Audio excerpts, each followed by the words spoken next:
నా పేరు స్వాతి. నేను అమీర్పేట్లో ఉన్న ఏషియన్ పీజీ హాస్టల్లో 1 ఇయర్ కింద 1 మంత్ ఫీజు పే చేసి జాయిన్ అయ్యాను. జాయిన్ అయ్యాక 15 డేస్లోనే నేను వెకేట్ చేశాను. ఎందుకంటే అక్కడ హాస్టల్ మెయింటెనెన్స్ బాగాలేదు.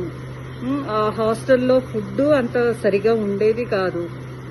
తర్వాత ఏంటంటే ఆ హాస్టల్ ఓనర్ వచ్చేసి చాలా అంటే బ్యాడ్గా బిహేవ్ చేసేవాడు. వచ్చిపోయే అమ్మాయిలతో కానీ అంటే హాస్టల్లో ఉన్న అమ్మాయిలతో కానీ ఏదో ఒక రీజన్ పెట్టుకొని రూమ్లోకి సడన్గా రావడము అదంతా చేసేవారు. ఏంటి ఇలా ఉంది ఇక్కడ హాస్టల్లో అని అంటే, ఇక్కడ ఇలానే ఉంటుంది, నీకు ఇష్టం ఉంటే ఉండు లేదంటే లేదు అని కూడా మాట్లాడారు.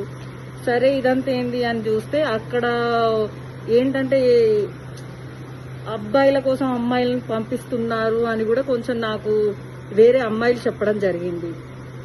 ఇదంతా చూసి నాకు అసలు అక్కడ ఉండాలి అని అనిపించకుండా నేను ఆ హాస్టల్ నుంచి వచ్చేసాను. ఇంకొకటి ఏంటంటే ఆ హాస్టల్ ఓనర్ వాళ్ళ అబ్బాయి కూడా ఎలా అంటే నీ నంబర్ ఇవ్వు అది ఇది అని కొంచెం బ్యాడ్గా బిహేవ్ చేశాడు. దానివల్ల నేను చాలా బాధపడ్డాను. అందుకే మొన్న